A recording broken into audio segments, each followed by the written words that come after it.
হয়, আজি আমি অসম চাহ জনজাতি ছাত্ৰ সন্থা কলিয়াবৰ শাখা সমিতিয়ে আমাৰ যি কলিয়াবৰ সমজিলা কাৰ্যালয় আমি তাত এখন 3 ঘণ্টীয়া ধৰ্ণা কাৰ্যসূচী ৰূপায়ণ কৰিছোঁ।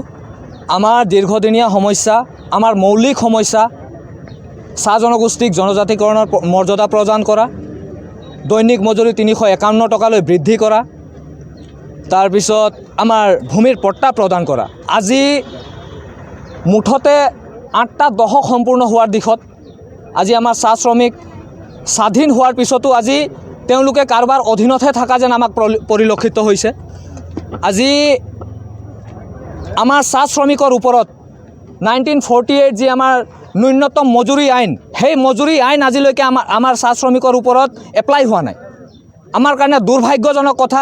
আজি চাহ শ্ৰমিকসকলক ভূমি পট্টা প্ৰদান কৰিব বুলি এখন ফৰ্ম দিছে, এখন ছাৰ্ভে কৰিছে।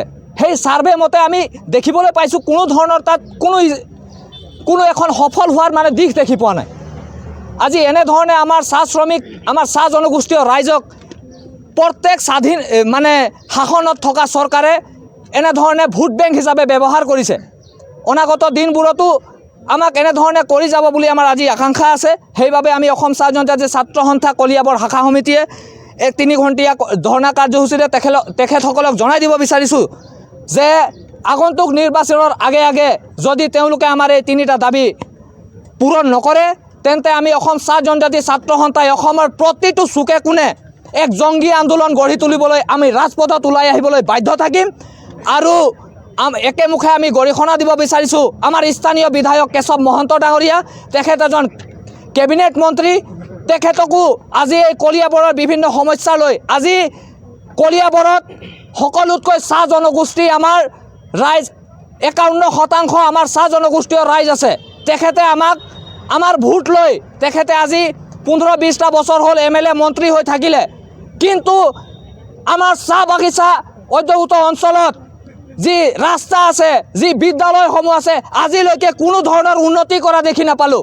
আজি আমাৰ বিভিন্ন অঞ্চলত, আমাৰ চাহ বাগিচা অঞ্চলত এতিয়ালৈকে আপোনালোকে যদি বাৰিষা কালত যায়, আপোনালোকে ৰাস্তাত সোমালে আপোনালোকে দেখি পাব যে কঠীয়া সিঁচিব পাৰি, ইমানেই ৰাস্তাৰ দুৰৱস্থা বেয়া।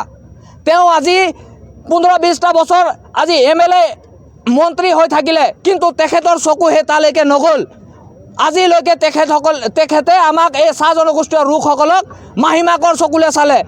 অনাগত নিৰ্বাচনতো আমি তেখেতক হগিয়াই দিব বিচাৰিছোঁ যে এই সমস্যাসমূহ যদি তেওঁ অতি শীঘ্ৰে সমাধান নকৰে, তেন্তে আমি চাহ জনগোষ্ঠী ছাত্ৰ সন্থাই অতি শীঘ্ৰে তেখেতৰ ওপৰতো মানে বেলেগ ব্যৱস্থা ল'বৰ কাৰণে বাধ্য থাকিম। ধন্যবাদ। জয় আই অসম, জয় টুৱাৰ্ড চাহ।